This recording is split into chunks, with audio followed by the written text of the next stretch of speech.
Olá, bem-vindas, bem-vindos a mais um episódio do Atma Talks, um espaço de conversas significativas e importantes e conversas que nem sempre temos tempo ou ambiente de realizá-las no dia a dia.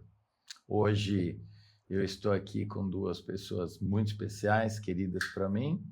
Eu sou o Edu Afonso, da Atma Genos, e junto comigo tenho Cláudio Oliveira, Renato Arruda, ambos também do time da Atma.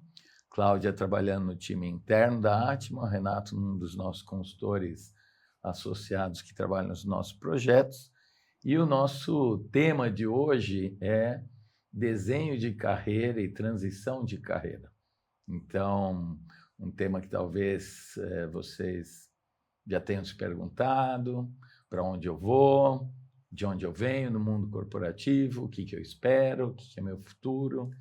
Então, a ideia é que a gente tenha um bate-papo aberto, gostoso sobre esse tema, e fiz questão de convidá-los porque cada um aqui tem uma contribuição grande nessa área. Então, bem-vindos. Obrigada. É um prazer estar aqui, muito entusiasmada para falar de um assunto que cada vez mais me chama a atenção e que faz eu repensar em todas essas décadas que eu já vivi. E Renato? Para mim, engraçado que eu já tenho, eu acho que refletido muito sobre a palavra transição, carreira, né? E até, para mim, são duas palavras que ainda não encaixam mais, mas a sensação que eu tenho é que, tipo, o trabalho é uma coisa super orgânica, como se fosse um novelo. E eu sinto que quando fala de transição, fala de carreira, para mim entra num lugar assim meio que não encaixa, parece uma reta que não existe, parece uma montanha que tem que subir, que não existe, né? E é um assunto que mexe bastante comigo, então estou feliz de estar aqui. Boa. Esse é um bom pontapé inicial, porque quando nós pensamos em que tema que poderia ser interessante para quem nos escuta, para quem nos assiste, as perguntas que chegam para nós, tanto a Atma como a ontológica, têm muito a ver com essa perspectiva profissional, né? De onde eu estou, como que eu me aplico, como que eu me desenvolvo. E claramente esse lugar que você provoca agora, Renato, acho que é algo interessante para a gente começar. O que para vocês era, até um tempo atrás, uma carreira profissional e o que é, no mundo atual, esse termo e, portanto, transição e carreira, porque quando você descreveu, você falou carreira, e a gente até esquece de onde vem a palavra, né? Quer dizer, a palavra literalmente vem de um lugar, de um trilho muito específico, né? Então, eu queria escutá-los da perspectiva de vocês, né? E falando de trilha, né? Ambos aqui são bikers, então, como era e como é hoje essa visão do mundo do trabalho e em termos de carreira ou não carreira? Carreira, para mim, era algo muito estanque. Eu lembro que a gente estudava, fazia uma faculdade, e dentro da faculdade você decidia o que você ia fazer. Aí você ia para um trabalho, que foi o meu caso, né? Eu fiz faculdade, fiz rádio e TV, aí eu já quis ir para o mundo corporativo, fiz antes estágio em algumas produtoras, mas eu quis ir para o mundo corporativo, já esperando uma questão de estabilidade, de uma série de coisas. E aí era isso, carreira era estudar e ir para um trabalho. E hoje eu vejo que é bem diferente essa construção de carreira. É o que eu tenho interesse, o que eu gosto de fazer. Me questiono muito essa questão do amar. Você tem que fazer algo que você ame, mas às vezes eu não sei o que eu amo, o que eu tenho interesse, não está claro. Eu vou desenhando conforme as coisas vão chegando até mim. A construção, não teve uma construção de carreira, mas lá atrás tinha uma determinação do que eu iria fazer com a minha carreira, que era se formar e trabalhar. Essa era a proposta. E dentro da corporação, você ia galgando alguns cargos e algumas promoções. Era bem engessado na época. Linear. E você, Renato? É engraçado, né? Eu comecei provocando, mas agora eu senti de falar que vocês estão vivendo, né, muito próximo a mim no que a gente poderia chamar de uma transição de carreira, né? Então, nesses últimos 2 anos, todas as vezes que chega essa palavra carreira para mim, eu sinto como se fosse uma camisa de força, sabe? Uhum. E eu acho que isso foi...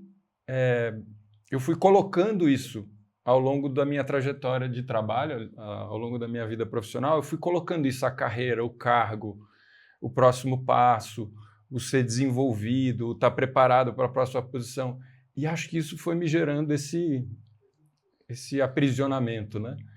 E aí, quando vocês, né, estavam junto comigo, que eu falei, cara, não quero mais isso aqui, todas as vezes que eu venho para a palavra carreira, volta a esse lugar, assim, eu tenho que construir, eu tenho que chegar lá.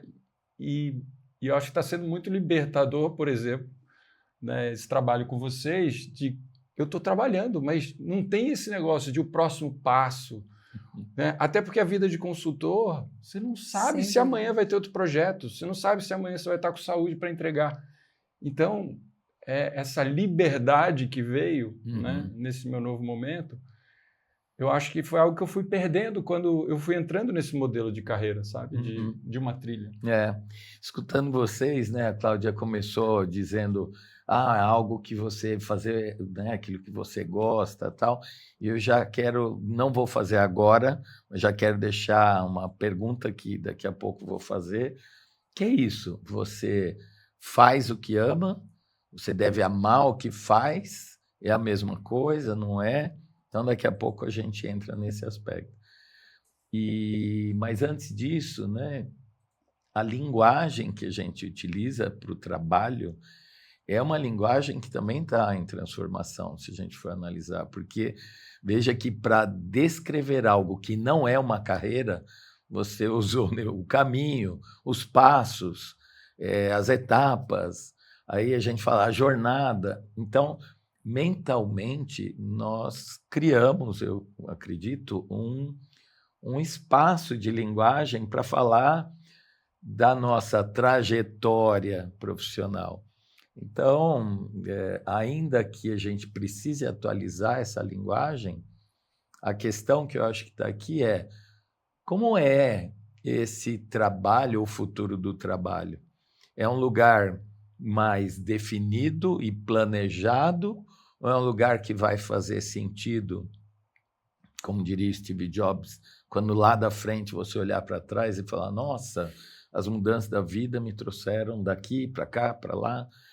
Então, acho que a pergunta agora é, carreira ou o mundo do trabalho é algo que hoje pode e deve ser planejado daqui para frente ou ele é mais vivido e adaptado ao longo do caminho para aquilo que fizer sentido? Como que vocês enxergam esse desenho da carreira? Me chamou a atenção algo que você falou de trajetória, estrada, é sempre uma linearidade. E por que a gente... Eu fiquei agora aqui pensando, por que a linearidade ela aparece? Porque provavelmente em algum momento nos dá segurança e dá uma certeza, né? Se eu vejo algo muito assim, estanque, eu começo a pensar, isso eu posso fazer, isso eu posso fazer. E a provocação é essa, não precisa estar necessariamente neste lugar. Então, eu vejo a carreira de um modo que você possa desenhar esta carreira. E ela é muito mais libertadora, como o Renato estava dizendo. Eu acho que ela dá essa possibilidade. Então, eu acredito muito nisso. E acho que eu pelo menos, né, aprendi isso de planejar o futuro, né, até no trabalho, em empresa grande, né, você faz planejamentos de 5 anos, então existe uma energia muito grande colocada em controlar o futuro, como se fosse algo que, se você fizesse, né, os passos corretos, se você se entregasse, tal resultado ia acontecer. E eu acho que eu gastei bastante energia nisso, do que vai vir lá na frente. E também tem um lugar que eu acho que, trazendo para a vida, né? Tipo assim, a vida tem que fazer sentido para você ser feliz. O trabalho tem que fazer sentido, né, para trazer segurança financeira, para um propósito, para isso. Mas sempre quando eu acho que eu vou para esse lugar de ficar pensando lá na frente, eu estou perdendo a oportunidade de desenhar o que está acontecendo agora, que é um pouco o que a Cláudia estava falando. Sim. E para mim, isso, como eu falei, todas as vezes que eu fui entrando nesse modelo de carreira, de executivo, do mundo corporativo, né, de desenvolvimento de talento, de carreira acelerada, para mim, só botei energia numa coisa que eu não controlo. Quando eu estava muito mais experimentando, vivendo aqui agora, aprendendo, lidando com gente, construindo relação, ali era o trabalho. E aí vinha esse negócio da leveza, da liberdade, do fazer sentido. Mas todas as vezes que eu ia muito lá para frente, que eu acho que é um modelo que a gente não faz mais sentido, como você falou, a energia, como que para mim, estava sendo desperdiçada. Sem dúvida. Mas sabe o que me chamou a atenção quando o Edu falou de planejamento e preparação? Como que a gente... Porque, assim, a trajetória, a estrada te leva para o planejamento, mas você está preparado para coisas diferentes que vão chegar até você? Eu acho que isso muda muito o jogo. A minha vida, né, a minha carreira, vamos dizer assim, eu trabalhei durante 25 anos numa agência, eu tinha uma agência de comunicação, e as coisas vinham chegando até mim e eu questionava se eu queria fazer ou não. Então, é muito isso. Eu estava preparada para uma oportunidade que ia chegar para mim e falar, poxa, isso aqui é interessante, isso aqui é legal, isso aqui eu vou estudar, do que eu me planejar. Eu não sei, a sensação, às vezes, de planejamento me leva para um lugar do tipo, mas eu não vou poder mudar aqui, ou eu preciso me planejar para fazer tal coisa. Então, eu fico pensando, qual que é a diferença entre se preparar e planejar? Eu acho que deve ter uma questão aí.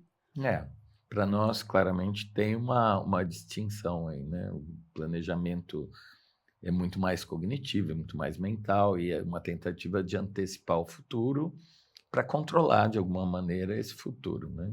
E preparação é mais sobre o aqui e agora, é mais sobre estar preparado emocionalmente para aquilo que acontece, gerando mais prontidão, vamos dizer assim.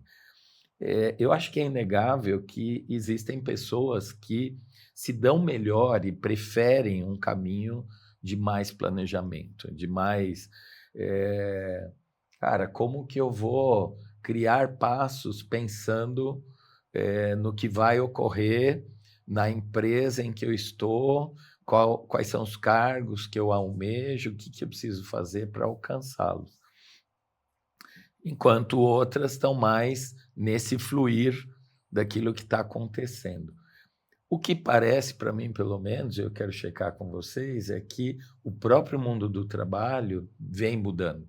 Então, quando a gente olha metodologias ágeis, até, de novo, né, a própria nomenclatura, toda a parte de programação, até alguns anos atrás, era um waterfall, era cascata. Então, todo o planejamento era etapa 1, depois a 2, depois a 3, que leva para aquilo. E hoje a própria nomenclatura, a própria linguagem foi mudando para dar vazão para coisas que são mais complexas, que vão acontecendo conforme o mercado, as pessoas, o ambiente vai mudando. Eu acho que cabe aqui como reflexão para ajudar as pessoas que estão nos escutando, é esse lugar de, ok, se eu não controlo tanto o mundo exterior e o mundo do trabalho está mudando, como que eu me preparo melhor para isso? Porque transição de carreira, é claro que vão haver, ou vai haver cada vez mais. Isso é meio que uma tendência que não dá para brecar. Quando eu fiz faculdade, era o que a Cláudia falou, claramente assim, eu vou estudar engenharia para ser um engenheiro trabalhando nessa área. E isso durou pouco, né? Em coisa de 5, 6 anos, eu fui mudando de carreira de tal maneira e trabalhar com comunicação, com publicidade, enfim, com diversas áreas até chegar numa área de desenvolvimento humano. E hoje eu vejo que isto fez muito sentido para mim, me deu muito prazer. Então, para falar sobre isso, eu acho que vale a gente também ir para um lugar que hoje é muito comum, que é eu devo direcionar minha carreira ou meu ser profissional pelo propósito e pelo que me dá prazer, ou seja, eu devo buscar fazer aquilo que eu amo, Ou eu devo fazer coisas e depois checar se eu consigo me apaixonar por aquilo? É a visão de vocês sobre isso. Para mim, essa pergunta, o que eu tento também distinguir, acho que tem a ver até com o que eu estava falando antes, é não colocar a expectativa futura como algo seguro, como se fosse assim um pote no final do arco-íris, é pote do quê? De ouro? De fora. Deveria ser, pelo menos.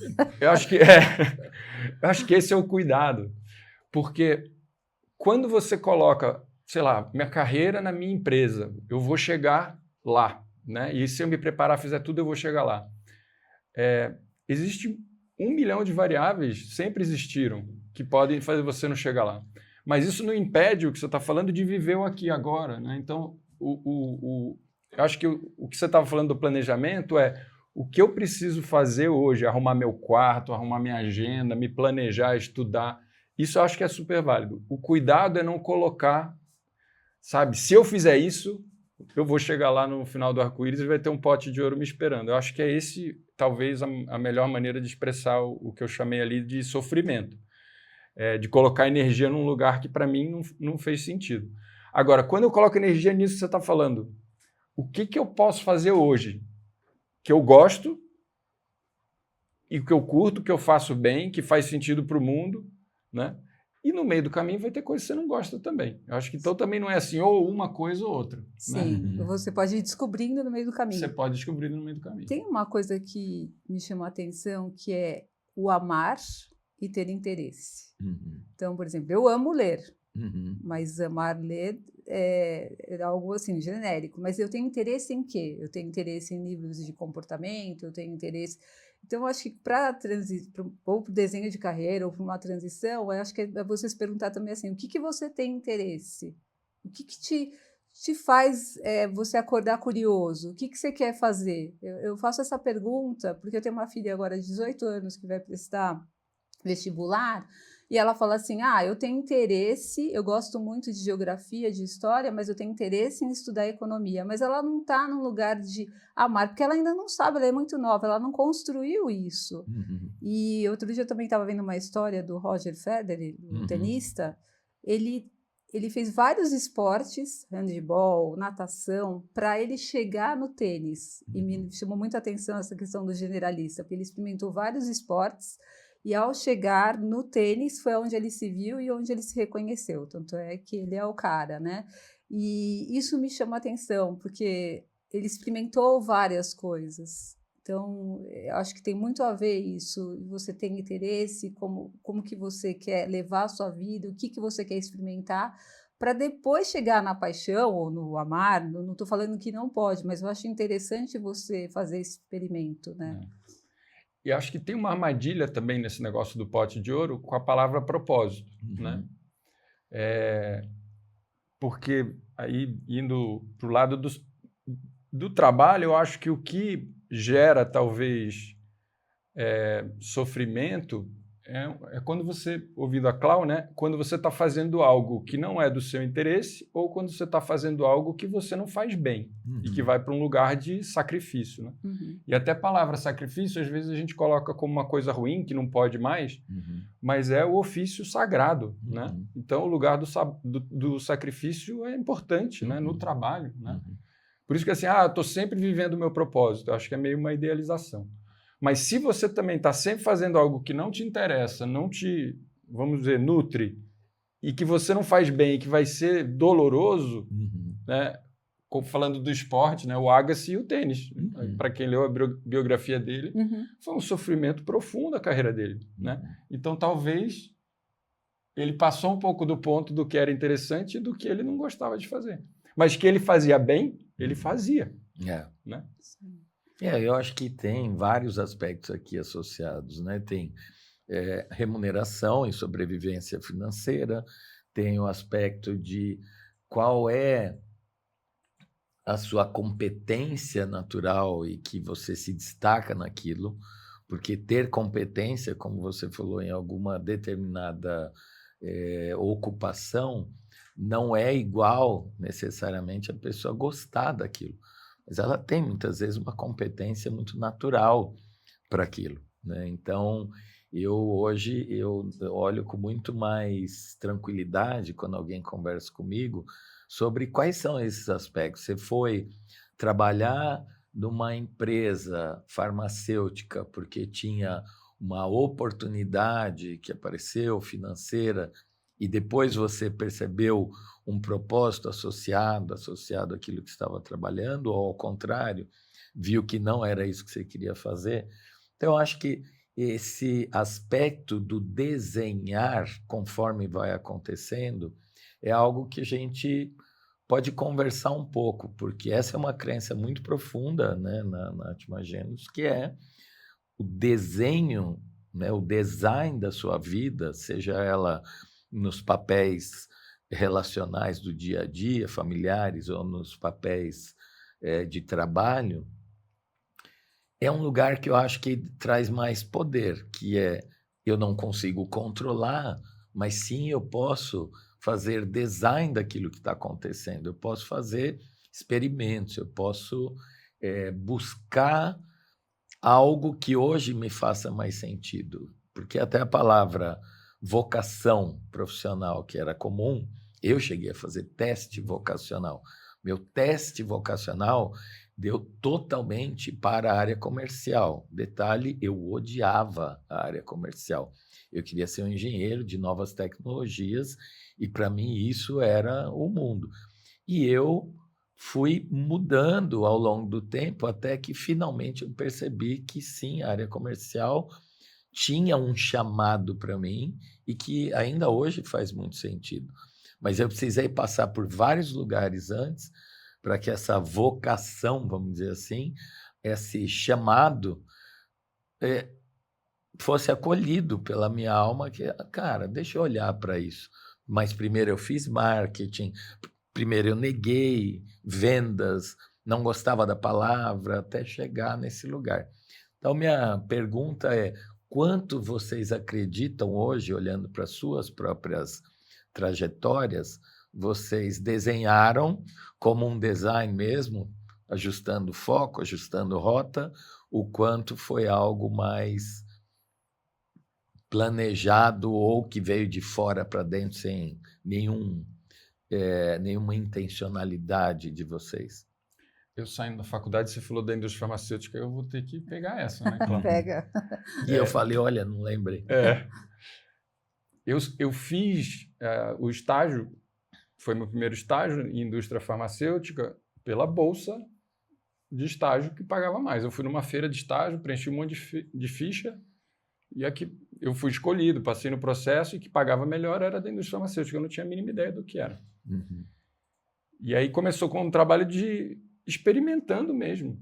E eu fiquei nessa indústria há 25 anos, mas eu fiz sempre a mesma coisa. Eu fui sempre bom na mesma coisa. Não, eu fui descobrindo.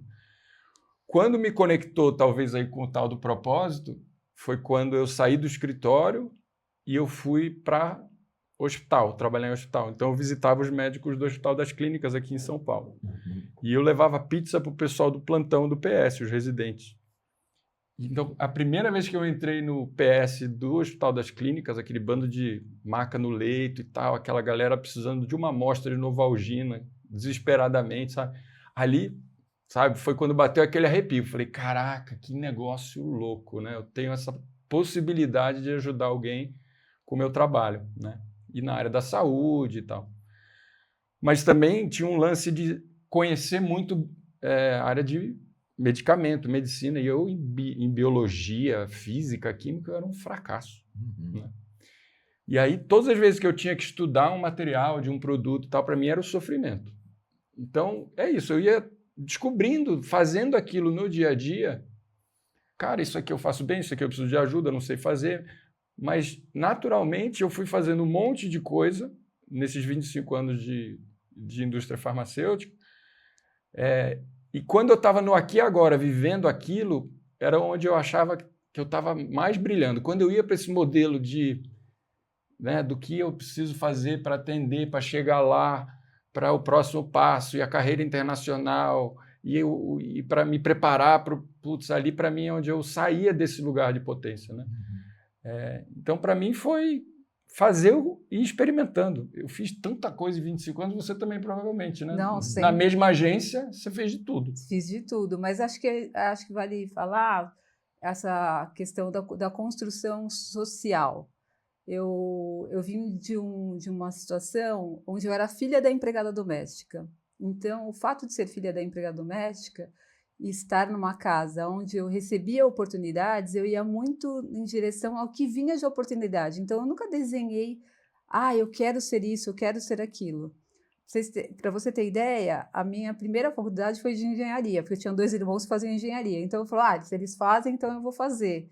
Então, nunca pensei o que eu gostava, e eu ia. Aí chegou, não gostei de engenharia, óbvio, e mudei e fui para a rádio e TV. Foi quando eu falei, nossa, isso aqui eu gosto. E por que eu gosto? Não era mexer nos bastidores, mas porque eu conversava com as pessoas, porque fazia roteiro. Ali eu comecei a entender ali a minha vocação, mas eu não estava claro.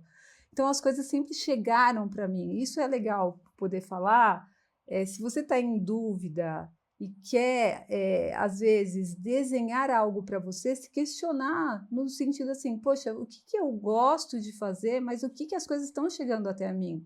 Porque, às vezes, nem sempre você tem essa condição de você se preparar, se planejar, vem a oportunidade. Então, eu acho que é nesse sentido. E as coisas vieram para mim. Aí eu fiz a faculdade de rádio e TV, trabalhei numa corporação e aí depois virei sócia de uma agência. Então, as coisas vieram para mim, mas não que eu falei, um dia eu vou ser dona de agência, um dia eu vou fazer tal coisa. E foi. Então, eu não sentei ali e desenhei. Hoje eu posso desenhar, desenhei há anos atrás, mas a vida me apresentou assim. E pegando um pouco do que a Clau trouxe, quantas vezes a gente também coloca nas histórias, né, um peso de isso é ruim e isso é bom. Porque o que você contou da tua trajetória me fez lembrar que o que me abriu a porta ou me movimentou para ir atrás de estágio foi a demissão do meu pai. Então, é aquela coisa, o mundo caiu. Exato. Né? Ele chegou para mim e falou, agora se vira, cara. Né? Vai pagar suas contas, acabou aqui a moleza de morar na casa dos pais, ter tudo, né?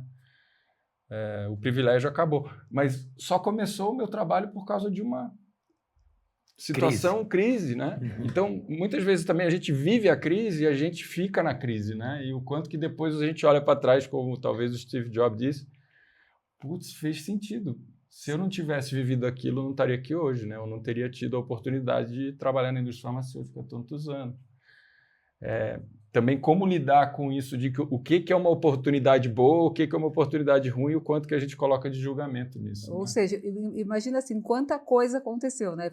Tiveram momentos externos ali, a demissão do seu pai, aí você precisou se mexer e assim vai. Então, aquele ciclo até que outro dia você mostrou, que você sai de um ponto para chegar nesse, acontece um monte de coisa, né? Que você não está preparado. Planejamento de carreira, ponto A, ponto B, uma zona aqui no meio, Novelo. e a gente esquece de olhar e falar assim, o que aconteceu aqui? Eu tenho uma visão que obviamente, ela é um julgamento. A meu favor, é um julgamento que tem um certo fundamento estatístico, né? Que eu trabalho acompanhando pessoas do mundo corporativo, executivos há bastante tempo, são 35 anos de carreira, vamos dizer assim, né?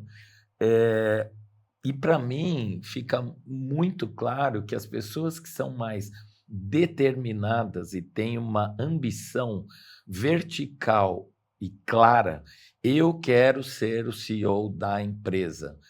2 coisas eu vejo que são constantes nesse caso. A velocidade com que essa pessoa chega lá é maior do que a média. Então, o que quer dizer que ter uma meta clara e uma ambição focada em termos de carreira, sim, dá certo.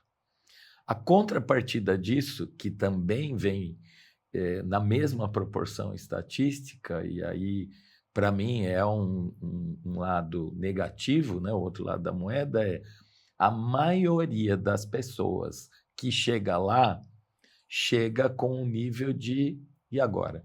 Né? Aí eu trago, às vezes, como metáfora, o cachorro que passa um ônibus, ele sai correndo atrás do ônibus. Ele tem uma meta clara. Mas se o ônibus para, o cachorro fica perdido, né? Como é que eu vou morder esse negócio? O que eu faço agora com isso? Então, essa sensação de eu quero isto e alcancei isto, se a gente olhar ali para os budistas, né, uma das descrições possíveis de sofrimento é a distância entre o que eu tenho e o que eu quero. A boa notícia é que eu sempre posso aumentar o que eu tenho. A má notícia é que, em geral, aumento o que eu quero, ou seja, é uma régua móvel. Então, essa distância que gera tensão criativa e energia, ela também gera ansiedade e, no limite, ela gera depressão, burnout e outras questões de saúde mental. Então, hoje, eu, pelo menos, quando trabalho com alguém, fazendo design de carreira, mentoria, coaching, eu tento pontuar com essa pessoa que elementos estão em jogo para além a remuneração de diretor me interessa, ser sócio da empresa me interessa, ter o status daquele cargo me interessa, mas também o que vem junto em termos de tempo de proximidade com minha família e meus filhos, tempo de saúde para mim. Então, também quero escutar um pouco vocês, não como algo que é isto ou aquilo, mas se faz sentido para vocês, daquilo que vocês estão vendo, seja nos clientes que vocês atendem, ou no dia a dia, ou amigos, se vocês também percebem esses movimentos. Porque, só para encerrar esse ponto do meu lado, a visualização mais clara do que para mim era um propósito me ajudou bastante, para mim.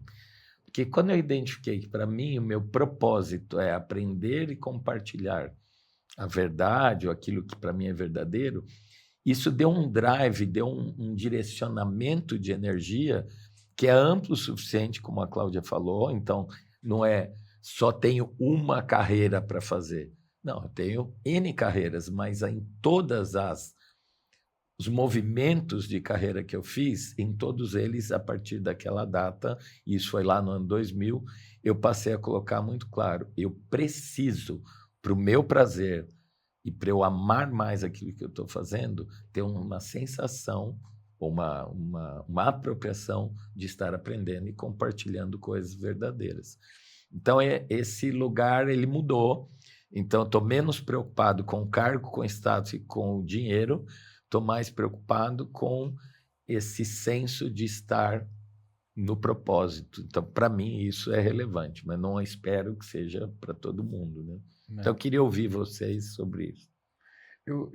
Tá me fugindo o nome do livro, mas é sobre um brasileiro que ele já fez todas as montanhas acima de 8.000... É 8.000 metros? Não lembro. Eu acho que sim. Enfim. É o Niklevics, se eu não me engano.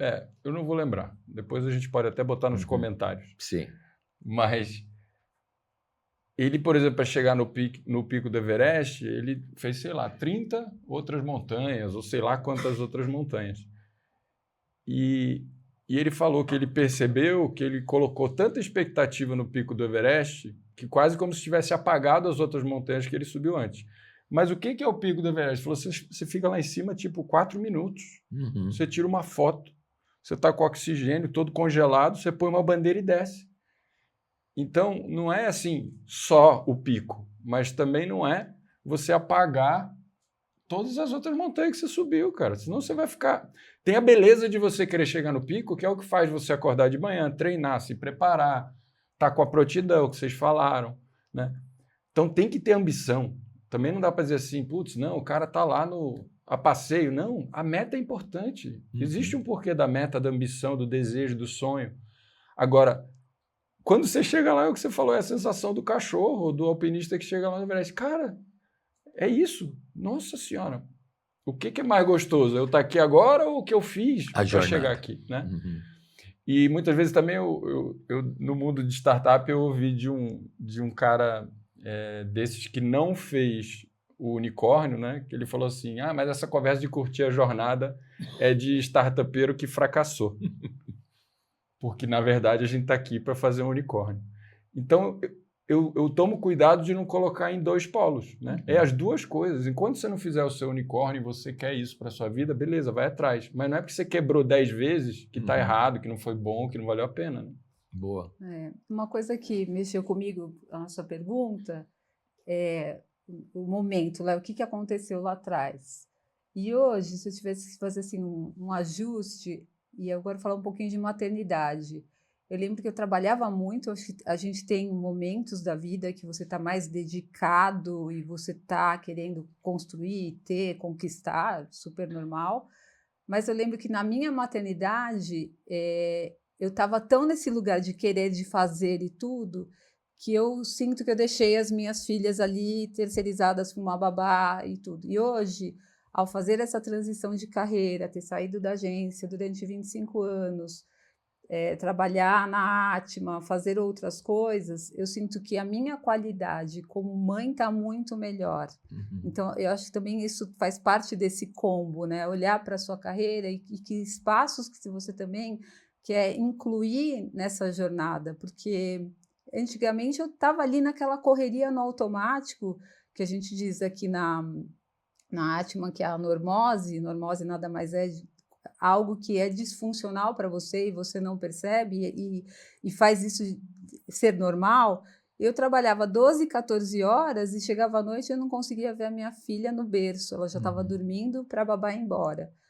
E eu fiquei muito chateada com essa situação, porque hoje eu tenho a minha hora de almoço para buscar minha filha, e isso permite eu ter esse momento. Então, eu acho que quando você vai desenhar uma carreira, e seja o que você quer fazer, abarcar coisas que são importantes para você não abrir mão disso. Então, eu fazendo esse olhar aí para trás, no lugar de mãe, eu pensaria nisso também. Eu gostei da resposta de vocês, porque eu acho que elas abrem perspectivas. Por exemplo, quando você fala de não é só chegar lá, e chegar lá também é importante, tem, eu acho que um espaço que é a questão temporal. Tem duas provocações de tempo que eu gostaria de fazer.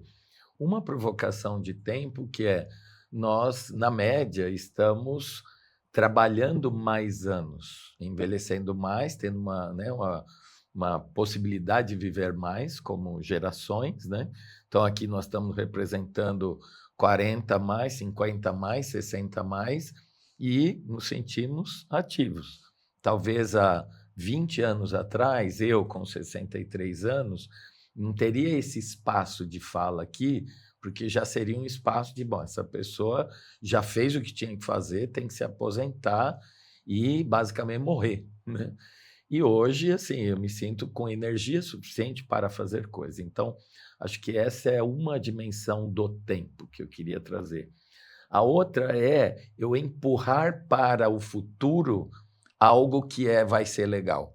Então, assim, eu vou trabalhar, eu vou entrar aqui nessa empresa, nesse fundo de investimento, nesta empresa que é muito demandante, exigente, não vou citar nomes, mas o mercado traz exemplos de culturas onde você basicamente entra, venda a sua alma aqui, você vai ganhar muito dinheiro durante um tempo.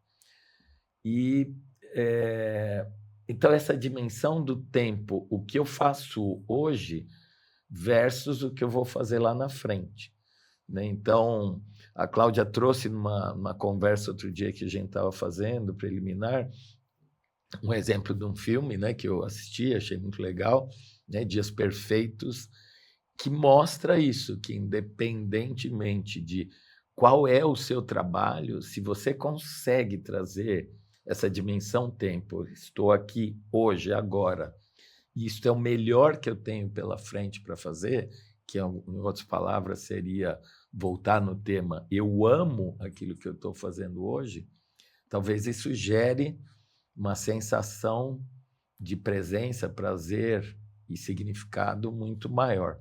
Então, eu queria ouvir vocês, na sequência que for aparecendo, desses dois lugares que acho que hoje tem muito impacto em transição de carreira.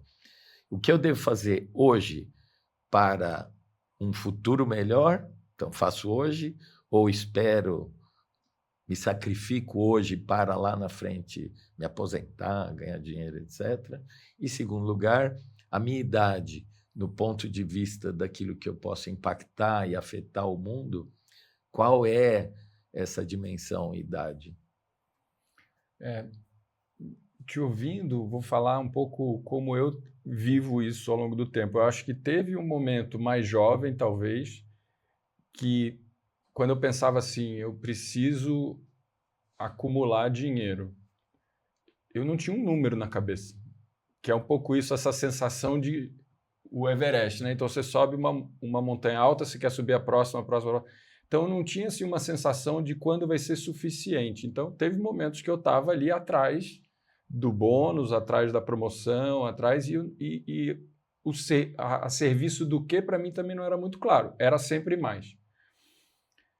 Mas, dito isso, eu acho que também a armadilha do propósito é essa de a gente falar, não, então o cara está vendendo a alma para o diabo, está trabalhando por dinheiro. Dinheiro é importante. Uhum. Então, hoje, por exemplo, a minha maior preocupação em relação a dinheiro é o plano de saúde que não para de aumentar. Dos meus pais, da minha filha, da minha esposa, que hoje eu pago, né? Antes era a empresa que me oferecia. Então, o sentido de suficiência para mim em relação ao dinheiro, a minha preocupação, e a preocupação porque é algo que eu não sei como vai ser no futuro, né? Mas é a única preocupação que eu tenho assim, cara, eu preciso ainda, né, de dinheiro, porque eu não sei como vai ser esse plano de saúde daqui a, sei lá, 20 anos, né? Ou 10 anos ou 5 anos. E então o que eu estou querendo dizer é você ter o dinheiro como uma meta ou parte do porquê que você está se sacrificando, eu não acho que é assim, putz, não pode, está proibido, claro, porque só a gente trabalha por propósito. Então a pergunta é a serviço do que você trabalha? E se é uma questão financeira, de estabilidade, de segurança que você quer oferecer para sua família, está tudo certo. Para mim, onde a coisa pega nisso do tempo é, de novo, quando não tem uma sensação de o que é suficiente para você. Né? Se é sempre mais, e se comparando com o outro, que também acho que é uma dinâmica muito comum, né? Quando a gente vai para o mundo do trabalho, LinkedIn, você olha para o cargo que você não tem, você olha né, no Instagram para o carro que você não tem. A empresa que tem o benefício que a sua não tem. Então, esse lance de sempre olhar para o vizinho e falar, putz, a grama dele é mais verde, se junta essas duas coisas num mindset de carreira, aí que eu acho que também pode virar um gasto de energia desnecessário. Sim. Eu e concordo. você, Cal? Eu acho que tem muito a ver com o momento de vida, né? Como você disse, ele já entregou a idade, 40 a mais, 50 a mais, 60 a mais. Né? Só falei que eu sou 60 a mais. Então, eu sou uma 50 a mais. Outro dia eu estava numa reunião interna, onde eu falei, eu tenho uma questão comigo de aproveitar essa janela de oportunidade, porque agora eu tenho mais estrada do que horizonte. Então, eu penso sobre isso. E isso é uma das preocupações que eu tenho, não uma preocupação, na verdade é um trato que eu faço comigo. Então, aproveitar agora. Eu não tenho como agora falar assim para mim, não, lá na frente eu faço, não, eu quero fazer agora. Então, se eu quiser mudar uma carreira, desenhar, na verdade não é nem mudar uma carreira, experimentar algo na minha vida que seja diferente, é agora que eu quero fazer. Outro dia eu pensei assim, poxa vida, o que eu poderia fazer de trabalho na própria Atma que eu nunca fiz, que me chama a atenção, mas que eu me desafiasse? E na área financeira, como que é trabalhar? Eu fiquei pensando, eu falei, como que eu poderia desenvolver isso em mim? Porque eu acho que é muito do lance que a gente fala no nosso método de prototipar, de experimentar. Então, pensando e voltando para a pergunta que você fez, eu tenho muito essa coisa de viver. Eu tenho necessidade de viver coisas diferentes. Eu acho que a vida e o momento de idade que eu estou vivendo, ele urge para isso, ele vai para esse lugar. A antroposofia tem uma metáfora, já que a gente falou de montanha, Everest, etc., que eu acho bem bonito, que assim, a vida até os 50 anos é como se fosse você subindo uma montanha. E aos 50 anos, você chega no alto dessa montanha.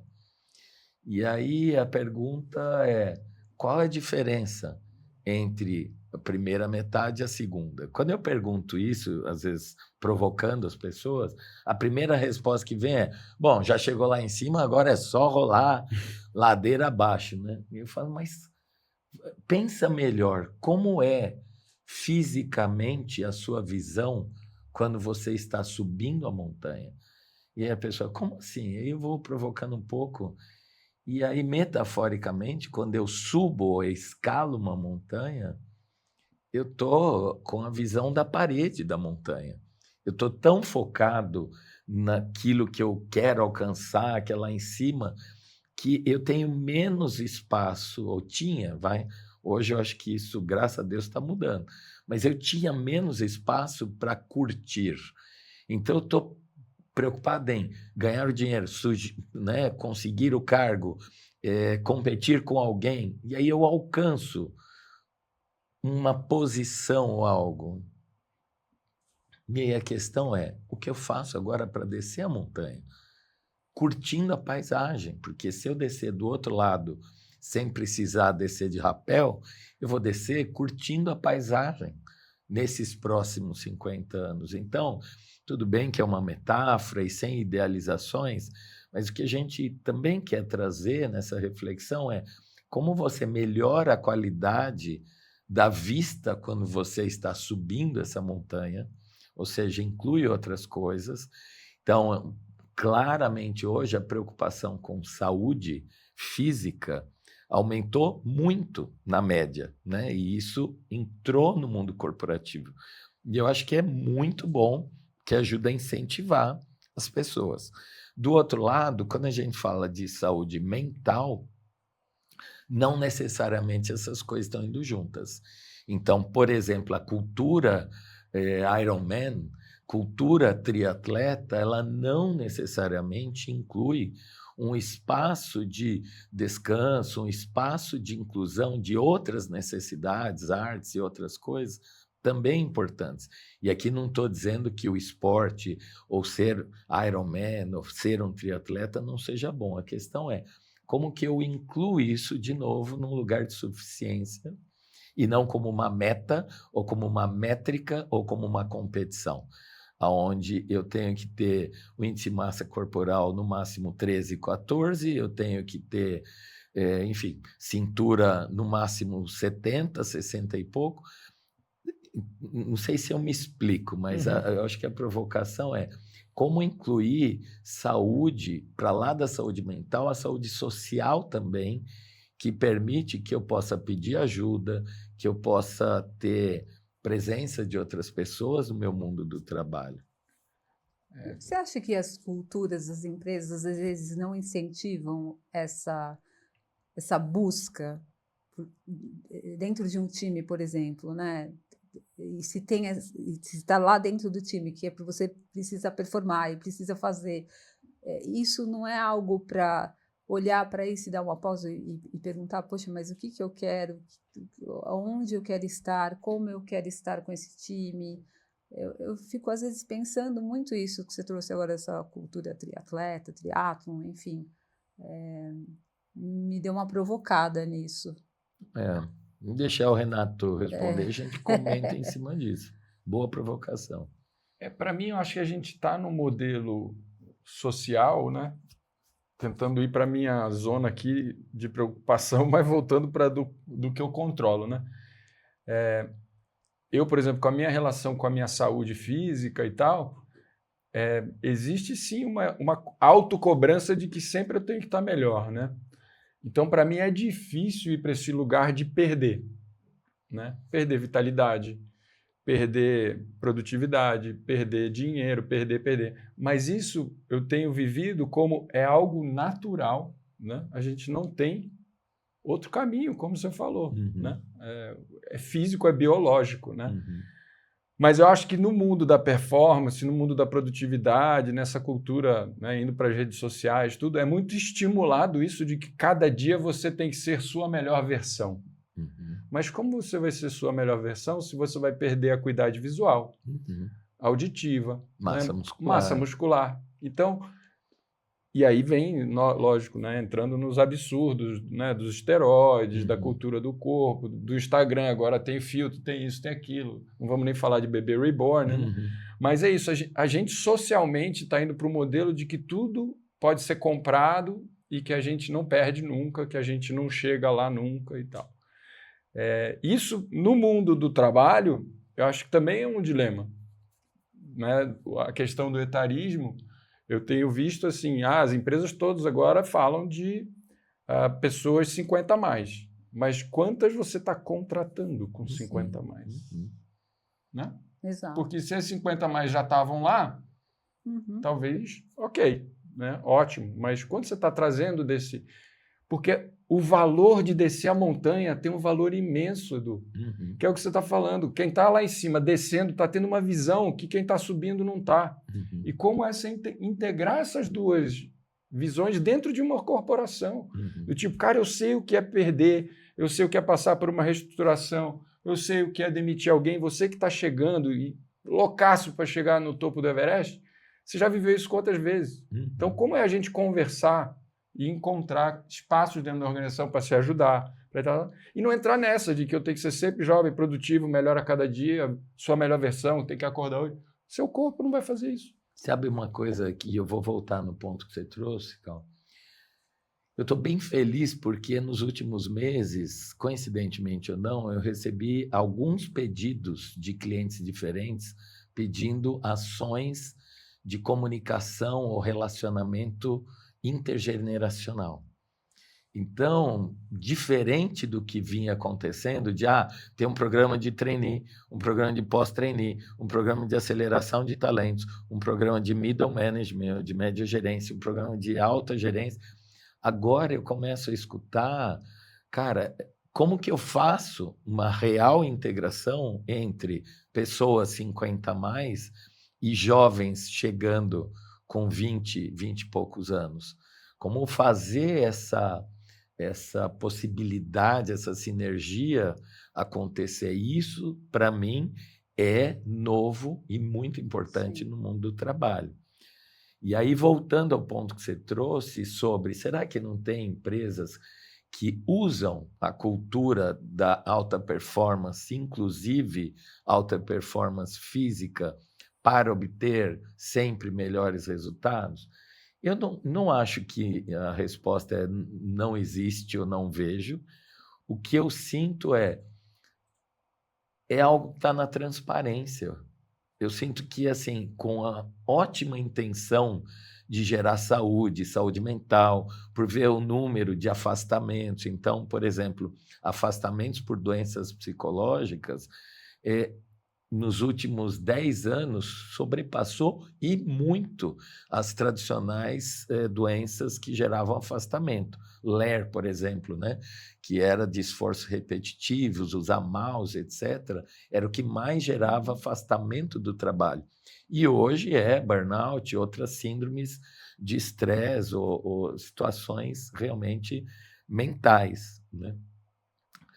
Então, eu sinto que as empresas têm um interesse genuíno, um interesse financeiro, porque isso realmente gera uma melhor equação ali dos investimentos e da saúde das pessoas, e acho que tem um lugar quase de transparência. Por isso que eu acho tão importante ter essa reflexão. Vou dar um exemplo, né? O CEO da L'Oréal, Marcelo Zimmet, que é nosso cliente, e já fizemos diversos trabalhos para ele, para o time dele, para outras pessoas. Ele é um triatleta. Ele realmente valoriza muito. E ele virou um modelo, uma referência dentro da organização. Então, ser um executivo na L'Oréal tem uma super influência positiva de ter o CEO com todas as atribuições que ele tem de uma multinacional importante no Brasil e no mundo, incluindo no tempo dele, tempo para andar 40 quilômetros de bicicleta, nadar tantos quilômetros e correr, enfim. Ao mesmo tempo, sem que ele quisesse isso, a minha sensação é que isso foi gerando uma pressão social para que poxa, se o CEO faz isto, eu também tenho que fazer E isso. isso não influencia no desenho de uma carreira? Influencia. Isso é o E que aí, eu tô onde eu pensando. quero chegar é que ele fez um post há uns 6 meses atrás ou mais, que foi muito bonito, que é ele falando de uma lesão que ele teve. E falando da importância do descansar, do treinar e cuidar de outras questões também. Então, ele pessoalmente passou por esse limite, talvez, de que, poxa, aqui eu me excedi um pouco, tive uma lesão, o que eu aprendo com essa lesão?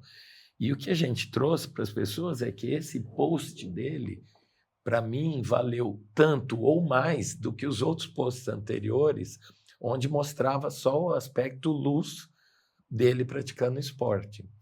E agora, mais recentemente ainda, um outro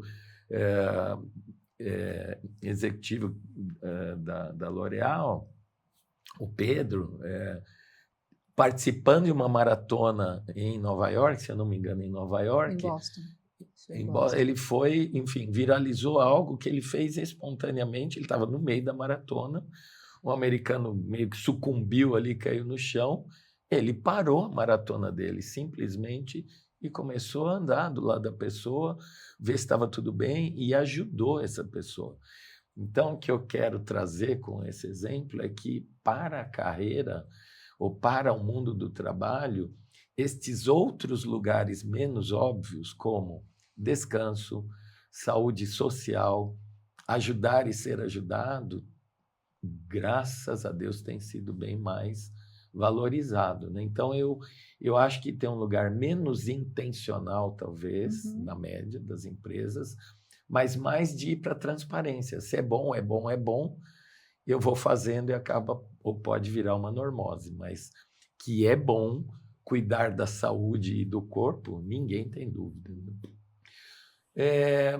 Quero checar com vocês, nós estamos caminhando já para ir para um lugar mais de encerramento da nossa conversa, mas quero escutar o que vocês sentem que é assim uma provocação, uma reflexão ou uma mensagem mais final de entregar para quem está nos escutando e que está ali em diversos momentos, né, da sua jornada profissional. O que vocês têm hoje como uma reflexão, uma provocação? Cláudio? Olha, eu acho que uma coisa que me ajuda muito é conversar sobre essas questões. Porque às vezes a gente está vivendo a vida de uma forma tão solitária e temos conversas ali do dia a dia. Então, acho que é você ter momentos de pausa e conversar com um amigo, seja do trabalho, seja da sua família, e perguntar o que você gosta, o que você tem interesse, como que você pode olhar para o teu trabalho de uma forma diferente, o que você pretende, o que você sente. A gente não falou aqui de corpo, mas acho entender o que o nosso corpo está falando o tempo todo, porque ele é um grande indicador, né, das nossas angústias, das nossas emoções. Então, eu acho que é muita conversa, porque ao você conversar, você vai se escutando, e ao se escutar, você vai tendo insights e possibilidades. Então, Eu acho que é conversas, olhar e cuidar do corpo, Exato. incluir o corpo na jornada profissional e não deixar como uma jornada paralela, ou eu cuido do corpo ou eu cuido do trabalho. Ou deixar para depois. Ou deixar para depois. Depois que eu trabalhar e me aposentar, vou ser feliz. Isso. Se eu tivesse um corpo para isso, seria maravilhoso. E você, Rê? Me ocorreu uma sugestão que eu dei para um grupo de pessoas em transição de carreira da indústria farmacêutica que me convidou para falar sobre a minha, né? E naturalmente, a gente falando disso, você faz o que gosta ou gosta do que faz, surgiu a ideia de você sempre registrar o seu dia de trabalho num formato de diário o mais sintético possível. Tipo, o que você levou daquele dia hoje? Putz, meu bônus. Legal. Isso é verde ou é vermelho? E aí você pega uma canetinha e marca. E tenta olhar para isso, sei lá, a cada 30 dias. Se tiver só vermelho, alguma coisa está errada. Mas se tiver só verde, também está errado. Né? Então, para mim, eu tenho visto isso do trabalho ser uma coisa muito mais, pegando até o filme que você comentou, de acordar de manhã, fazer uma coisa que faz sentido para você, que te gera segurança financeira e que de alguma forma é útil para o mundo, porque também eu acho que se a gente não fizer algo que é útil para o mundo, está cada vez mais claro de que o também, mundo não vai existir. Lembrando também que nem todos vão poder fazer isso, né? Então tem é. uma parte que consegue e outra não. Acho que é sempre bom abarcar. Sem dúvida, sem dúvida. E isso da utilidade para mim, até nesse ponto que a Cláudia trouxe, no filme, o cara é zelador de banheiro. Exato. O trabalho dele tem um valor imenso para a sociedade. Né? E ele faz com muito capricho. E ele faz com muito capricho. Então, é tirar esse negócio de que o trabalho é status e é utilidade, é valor para o que você entrega. Além de ser uma coisa que você faz bem e além de ser uma coisa que te proporciona segurança financeira. Né? Então, vai anotando, vai marcando e olha de vez em quando. Sabe? Não entra no automático, né? Que eu acho que é muito comum a gente entrar numa cidade grande, correria, aquela coisa, de novo, com todos os privilégios, né? De quem, sei lá, trabalha na Faria Lima e tal, senta no seu carro, vai para o trabalho, blá, blá, blá, e você poucas vezes para e olha, talvez do alto da montanha, assim, tipo, o que eu estou fazendo? Necessariamente nem tudo você precisa amar. Ao longo do caminho você descobre que você gosta de algo, porque eu acho que também é uma armadilha, né? Eu preciso amar. Não, calma, você nem sabe se você está amando. Veja o que você gosta, veja o que você tem interesse. E aí, nós falamos aqui de utilidade, significado do trabalho, impacto do trabalho, né? O impacto do trabalho para a sociedade. Algo que me ocorre sabemos todos nós que além da gente ter múltiplas entradas para o mundo do trabalho, a gente vem de histórias e possibilidades e privilégios ou menos privilégios completamente diferentes. Então, acho que é importante também a gente falar um pouco sobre como é a vida, por exemplo, para quem não consegue nem enxergar a montanha que a gente estava falando ali, que vai ter que escalar, se esforçar. Para algumas pessoas é dado que, assim, se eu conseguir trabalhar, eu vou conseguir sobreviver ou ajudar minha família a sobreviver. E aí queria ouvir vocês como é esse outro recorte, que é um recorte tão importante quanto, né, de como a gente chega para o mundo do trabalho. A primeira coisa que me ocorre, Edu, eu obviamente venho, né, de uma situação privilegiada, né? Então, estudei em colégio privado, minha mãe professora de inglês, eu tinha acesso a um segundo idioma, fiz intercâmbio por causa do trabalho da minha mãe. E eu acho que o meu papel é abrir essa conversa, né, de que a montanha que eu estou subindo, como você falou que eu estou vendo a parede, nem todo mundo está subindo, né? E tem um monte de gente que não tem condição nem de chegar no campo base da montanha, né? Então, como é ajudar essa conversa a acontecer nos espaços de trabalho, né? E aí passa por todos os movimentos de diversidade, de inclusão, programa de trainee, né? Que muitas vezes não é uma porta de entrada, apesar que deveria ser, né? Então, eu acho que da minha situação de privilégio, né, eu consigo ajudar essas conversas a acontecerem, né? E provocar esses espaços de trabalho a olhar exatamente a realidade brasileira, que é bem diferente, né, da Faria Lima, por exemplo. O recorte da sociedade é outro completamente. E, por outro lado, para mim é mostrar... contar para minha história é que, como filha de empregada doméstica, eu tive a oportunidade de experimentar outras coisas. Então, eu fui vivendo isso e consegui mudar o jogo. Então, é possível também dar esperança para essas pessoas que, ao longo da vida, mesmo ali com dificuldade, que ela que está posto, como você mesmo disse, que é possível você olhar para lugares mesmo inimagináveis que você pode receber uma oportunidade, você pode trabalhar em coisas que você gosta também, mesmo diante de situações muito adversas. E se pensar, assim, nós estamos muito, mas muito longe de viver num mundo que tenha equidade, que seja justo, longe, muito longe.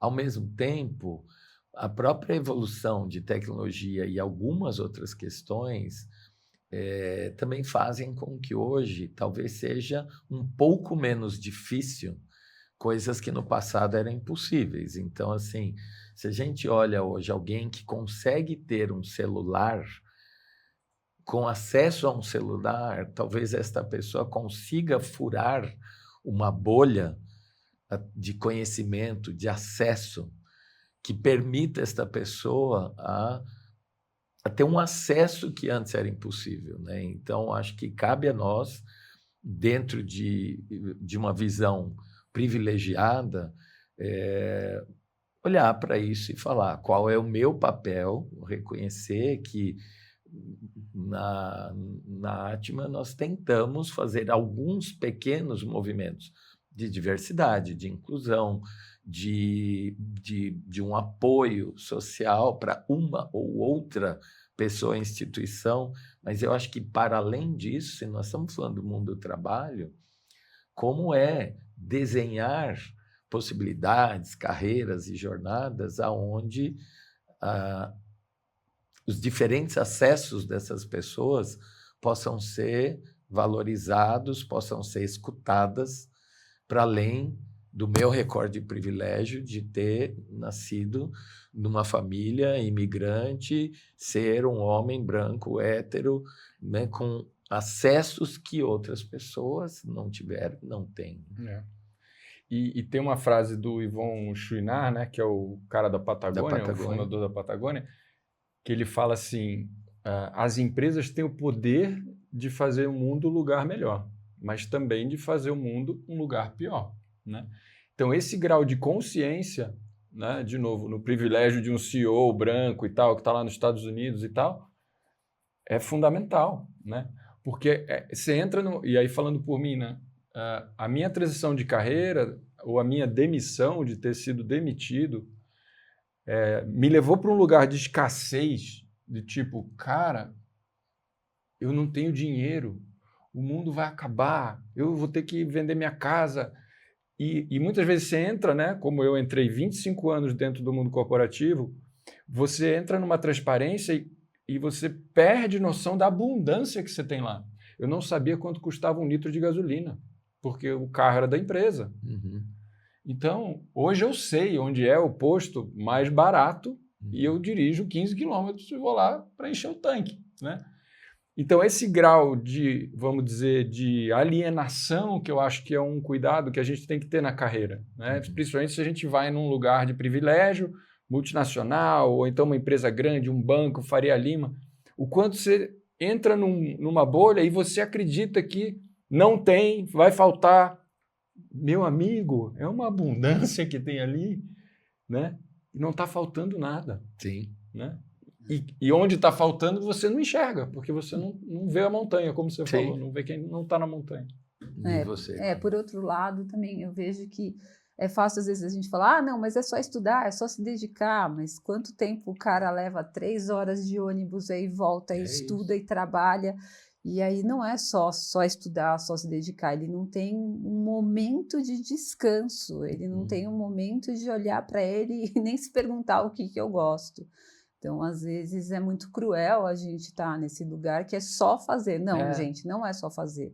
A situação ali do dia, ela é pesada, né? Então, na hora de a gente estar falando de desenhar uma carreira e tudo, como que a gente olha para situações super diversas e como que a gente abarca isso, né? E a gente está nesse lugar, né, numa consultoria de desenvolvimento, um trabalho como outro qualquer, como que a gente também pode apoiar o outro que tem mais dificuldade financeira e dificuldade socioeconômica mesmo. Sim. Eu acho que essa é uma questão que permeia a vida, não permeia só o trabalho, né? Porque está em todos os campos onde quem trabalha conosco em outras situações da nossa vida e como que a gente olha para isso. Então, eu acho que, no mínimo, o que a gente quer é trazer um ponto de atenção para que a gente saia da transparência, de achar que aquilo que a gente descreve ou vive no mundo do trabalho hoje é a realidade, ou é o recorte do Brasil. Nós estamos falando de um recorte São Paulo, ou grandes capitais, e o Brasil, só para falar de Brasil, são 1000 Brasis diferentes, né? E o mundo tem realidades completamente diferentes. Nós estamos aqui falando sem nenhuma preocupação que vai cair uma bomba na nossa cabeça e uma criança em Gaza não consegue viver sem essa expectativa, ou na Ucrânia ou em outro lugar. Então, eu acho que para dar o contexto é como que a gente se faz responsável pela oportunidade que tem e entende que estender, fazer, assim como Renato e Cláudia, sei que ambos têm atuações para além do trabalho, apoiando instituições e pessoas, que a gente possa ter nisso uma clareza de que a teia da vida é muito maior do que aquela que a gente vive no nosso dia a dia, né?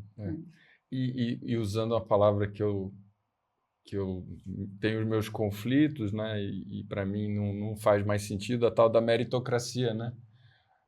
Ouvi uma frase até num projeto que a gente está junto lá do Itaú, na conversa do café, a discussão sobre o trabalho híbrido, e teve uma fala que foi assim: as 3 horas que eu pego de ônibus não contam para o meu bônus.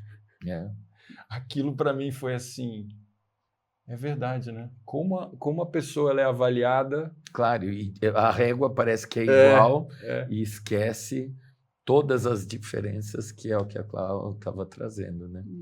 E também tem uma questão também, quando você falou de estar em São Paulo, nas grandes capitais, achar que isso que a gente está conversando não é só isso, porque você pode querer ser um pescador, você pode querer fazer outras coisas. Eu tenho amigos que saíram dos grandes centros, estão morando no sul, no interior, e hoje eles têm outras coisas que eles fazem que eles nem imaginavam que tinha a ver com a carreira. Biólogos, trabalhavam também em grandes indústrias e agora estão em outro lugar. E não é sobre, eu mudei, mas eles falaram, não, existem outras possibilidades. Porque às vezes a gente só tem esse recorte, né, das grandes capitais que você vai fazer isso, empresa. Não, tem um mundo de coisas. Aqui, né, nós estamos falando de 2 histórias muito diferentes que, antes de encerrar, eu também quero trazer, né? Nós temos uma empresária que fez uma transição para um mundo de estar com outras pessoas, contribuindo numa outra organização de uma área diferente. Então, Cláudia, com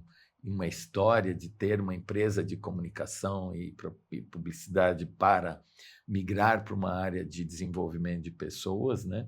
Num time interno dessa organização, e o Renato com uma história executiva, né, tradicional, de subindo cargos e posições e indo para um lugar de consultoria e facilitação que traz outros desafios, né? Traz a liberdade, o prazer de fazer suas escolhas de horários, eventualmente, etc., e traz outros desafios, né? Então, para mim, esse equilíbrio foi também o que nos fez convidar vocês dois para ter essa distinção, sabendo que, assim, entre quem nos escuta tem infinitas outras histórias e que não tem uma história certa ou uma errada, porque no final do dia é essa jornada individual, né? E acho que uma mensagem final, então, somando com conversas com o corpo, com uma lista de o que é verde, o que é vermelho, faça o seu diário, acompanhe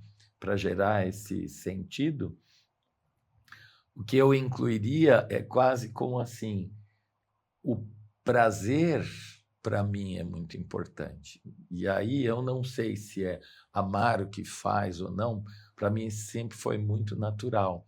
Então eu sempre me sentia abençoado ou com muita sorte, porque eu olhava para o lado e as pessoas, nossa, meu chefe, ou isso, aquilo, eu falava, cara, eu amo tanto o que eu estou fazendo, e eu tive a ilusão durante muitos anos que eu sempre fiz o que eu amava.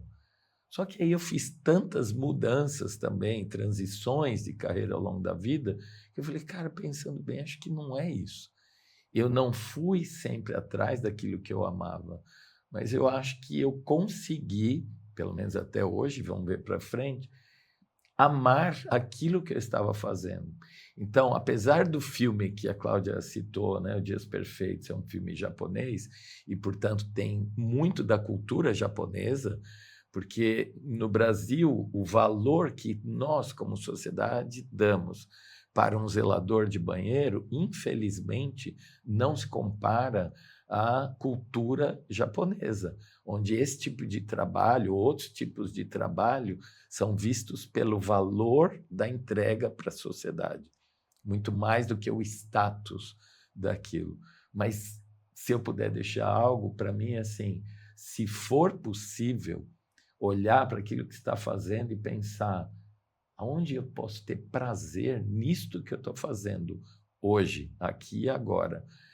Isso, para mim, me traz uma energia sempre redobrada e com muita curiosidade. Então, acho que manter a sua criança viva, e isso é algo que eu me orgulho, né? Minha criança, aos 63 anos, ela acorda de manhã com muita curiosidade, com esse lugar do que nós vamos brincar hoje.